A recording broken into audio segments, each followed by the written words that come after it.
O som é mais ou menos assim. É, Você me entende? Eu morro se estiver com um cadáver e ele começar a fazer isso. Olá, tudo bem? Dá pra me ouvir? Sim, perfeito. De onde você é, Luiz? Ah, eu sou do Peru. Ok. E onde você trabalha em funerárias? Meu nome é Luiz Lack. Para todos os seus seguidores, sou tanatopraxista.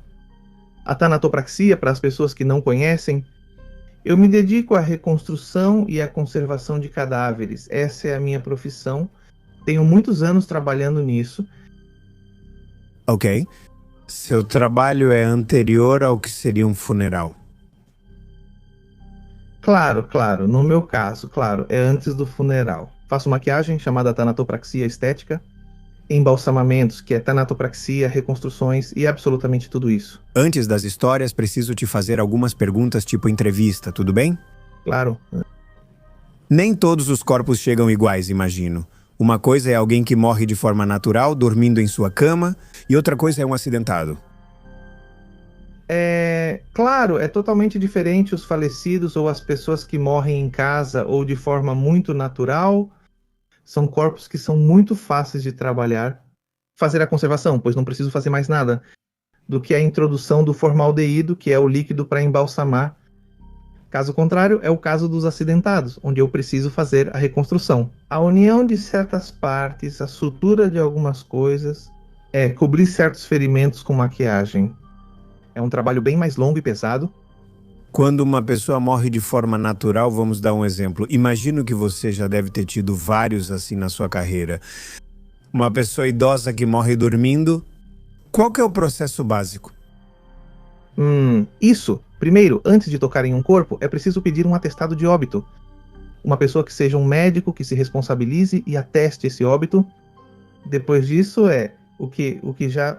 o próximo é que o levam ou trazemos para a sala de tanatologia ou sala de preparação, onde eu coloco em uma maca, nessa maca que é de metal, com drenagem.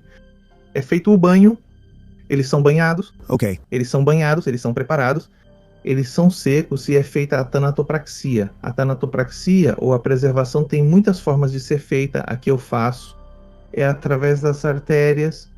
O formol é introduzido através das artérias. Pode ser pela carótida, artérias femorais, onde começamos a irrigar todo o corpo com o líquido, e pelas veias começa-se a retirar o líquido vermelho, para não mencionar o nome. Ok, perfeito. E é trocado, saem 7 litros, entram 7 litros. Ok. Estamos. Esse produto que é injetado pelas artérias serve para conservar o corpo, para que não tenha cheiro, certo? Entendi? Correto, sim, se chama. Bom, tem vários nomes porque é composto por vários laboratórios, mas o líquido que se concentra é o formol ou o formaldeído. Ok. Existem variantes devido a aditivos como formaldeído, álcool e glicerina. Para certos casos, por cavidades, por arteriais, há muitos produtos, mas a base é o formaldeído. Além de fazer isso, da drenagem do líquido vermelho e da introdução do formaldeído, é feita a limpeza da cavidade torácica e abdominal. Isso quer dizer que no abdômen os fluidos precisam ser retirados, todo o líquido precisa ser retirado do abdômen, e isso é feito, se você já tem a máquina, chama-se trocar, que é uma haste longa de uns 60 a 70 centímetros, que funciona por sucção, tem uma ponta e pelo umbigo, podemos dizer assim, é inserida. E entrando e saindo são feitos movimentos para sugar justamente todos os líquidos do abdômen. É preenchido com algo? Não, não é preenchido com nada, é só uma limpeza torácico-abdominal. Ok. É a sucção de tudo isso, né? São retirados todos os fluidos, pode ser pelo intestino grosso, pelos intestinos, questão do... É como se você liquidificasse tudo por dentro, já que é com uma ponta. Entendi. Porque você está constantemente entrando e saindo. Isso é limpeza, você faz e tira tudo. E também pela veia e pela artéria você começa a mudar, não é? Ok. Todos os fluidos também. E se algum processo é feito por fora, digo, na pele da pessoa, do corpo, porque a pessoa já não está mais ali, né? Claro, a maquiagem, a estética. Antes de fazer isso, quando você inicia, faz a troca de... Ou coloca o formol, a pele fica ressecada, Claro. não é oleosa como a nossa. Ela fica seca, essa pele já está preparada justamente para começar a maquiar. Você inicia a maquiagem conforme a foto fornecida pela família, para não sei, para poder se assemelhar, né? As sobrancelhas, os lábios, o tom de pele, absolutamente tudo. O penteado, fazem a tintura do cabelo, né? O penteado, usam muitas máquinas para que o que a família vê em um caixão seja algo então não tão impactante, seja como uma pessoa que você conheceu em vida, só que dormindo. Ok. Não, esse é o ponto que chegamos. Ok. E te faço a última pergunta. E aí já vamos para as histórias sobrenaturais. E o outro caso é de uma pessoa que acabou tirando a própria vida de uma maneira traumática. Então é preciso montar.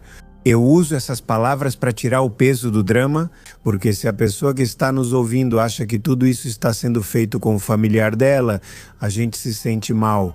A pessoa já não está mais ali, o que está ali é o veículo, o corpo, a casca. Imagine que a pessoa sofreu um acidente, quebrou a casca e você precisa reconstruí-la, como mencionou. Sim, reconstrói-se até montar um corpo completo.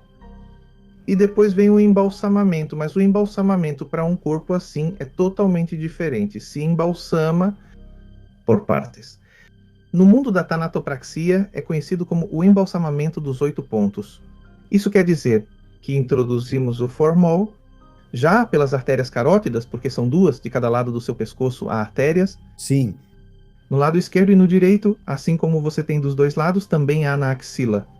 Passa uma artéria no seu braço direito, no seu braço esquerdo, pela perna, você tem a artéria femoral, passa pela perna direita e depois pela esquerda. Então, começamos a introduzir o formol por cada parte do corpo para poder preservar, já que em um acidente, como você mencionou, todas as artérias destruídas, sem conexão. Claro. Porque tudo está separado, então você tem que fazer de forma independente. Isso é chamado de embalsamamento de 8 pontos, por isso 8 artérias. O único que importa na hora de um funeral é o rosto, imagino. Porque depois digo, né, o resto pode ser coberto, claro.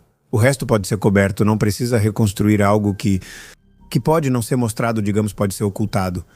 Sim, há diferentes velórios. Há velórios em que você só vê pela janela, que é só meio peito e o rosto nada mais. E há outro tipo de velórios em que o corpo fica exposto, ou seja, você vê o corpo.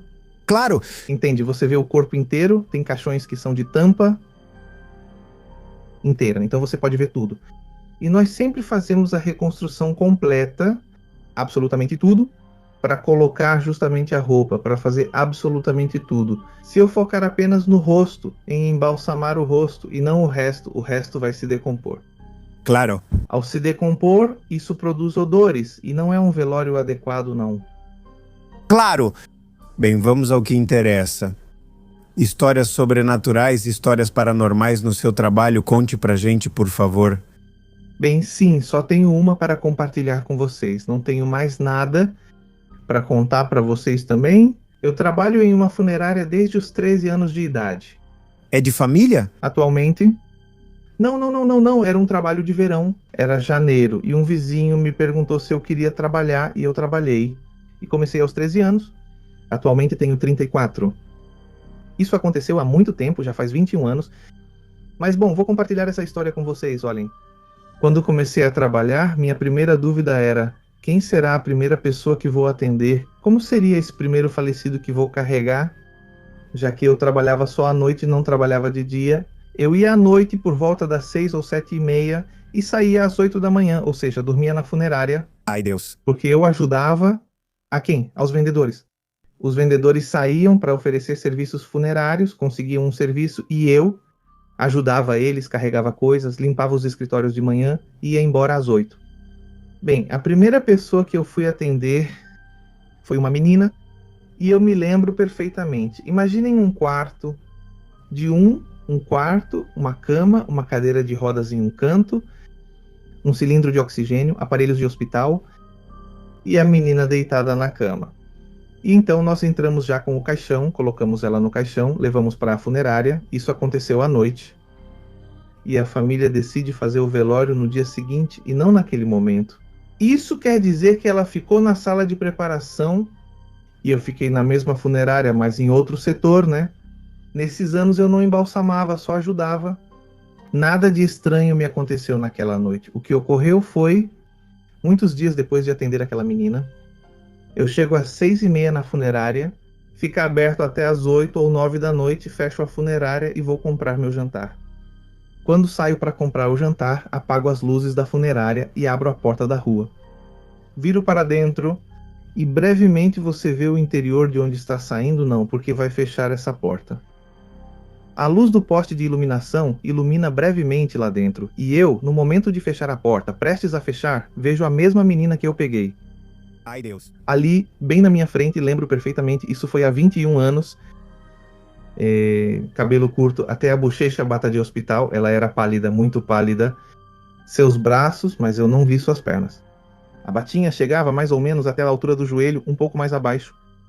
Olha, mas não vi nada da parte de baixo, pelo menos não lembro.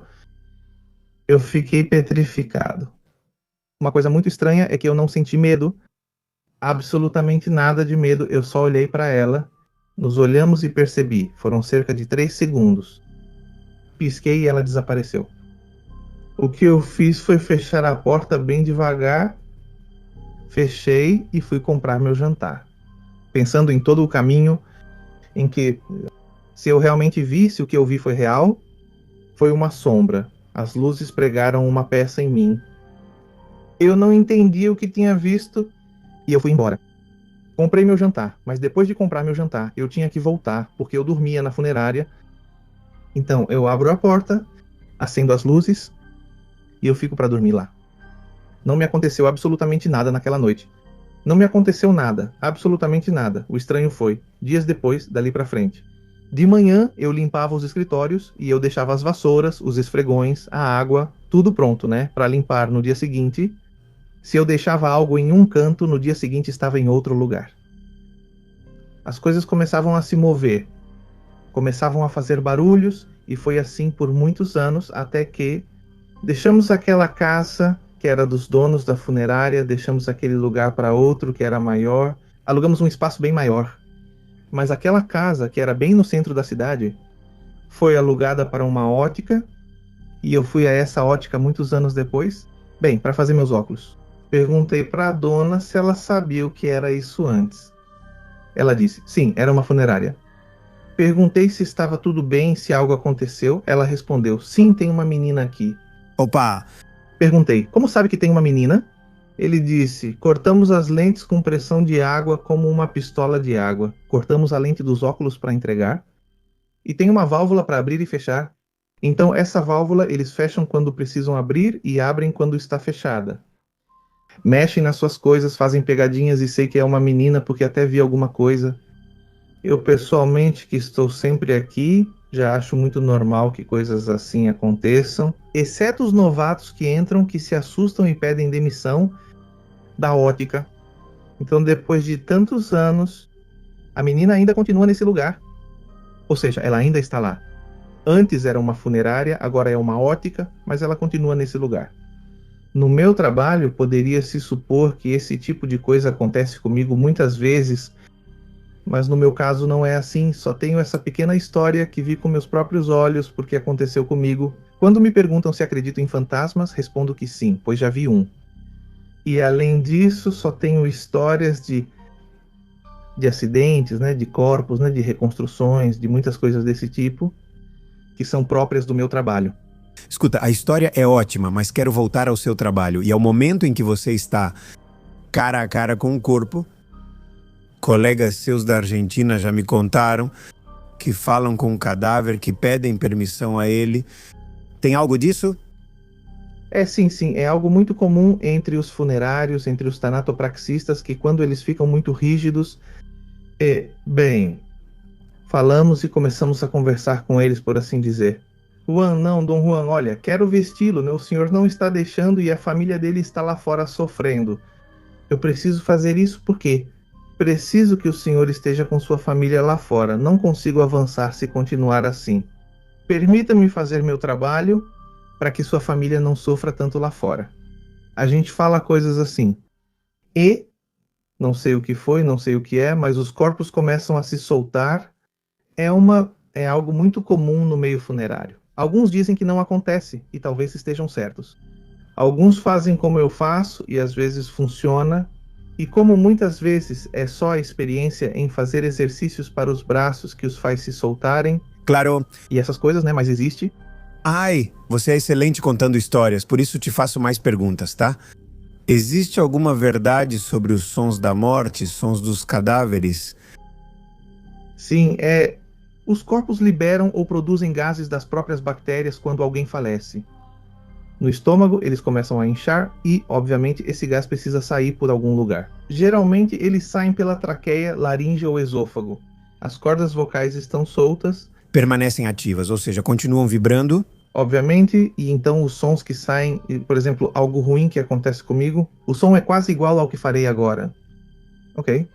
O som é algo assim.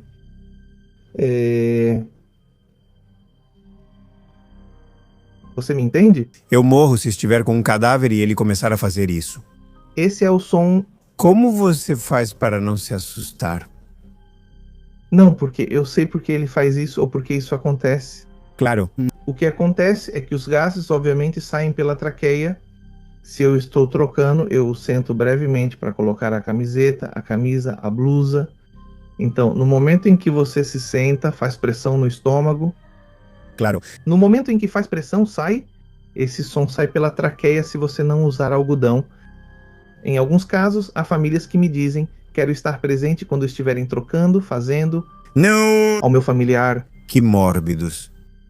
Não sei se é mórbido, mas eles estão lá, eu não tenho nenhum problema. Eu falo, fiquem em um canto, mas me deixem fazer meu trabalho. Dizem que não tem problema, mas quando há barulho, saem correndo. Está vivo, eles gritam. Mamãe, está vivo, gritou agora. E a família vem e fica comigo. Perguntam, o que houve? E eu digo, não, só veio um som, nada mais. Mas ele gritou, não foi um grito. Vou explicar. Venham e coloco minha mão. Em cima do abdômen. Não, do abdômen, pressiono para baixo. E o corpo faz isso sempre que pressiono. Claro. Então, já, puxa, pensei que estava vivo. Não, é algo louco, quer dizer, faz sentido, tem explicação. Por isso não me assusto. Eu sei o que é isso. Nunca aconteceu de o corpo gritar, porque não sei, pelo fato de querer o próprio corpo gritar, não acontece. Existe uma doença que está cientificamente comprovada, que é a catalepsia ou a síndrome do encarceramento.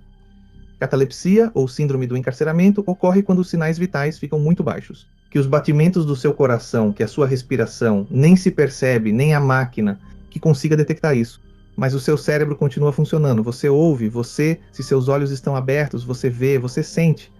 A síndrome do encarceramento é tão perigosa que se por acaso, durante uma autópsia em um necrotério ou durante a conservação, a catalepsia deixa de agir e você volta aos seus sentidos, o corpo vai gritar, obviamente. Claro. Mas se não reage, a pessoa que está passando por isso vai sentir, porque a catalepsia não desliga o cérebro, nem impede a pessoa de sentir dor, só que seus sinais vitais caem tanto. Claro.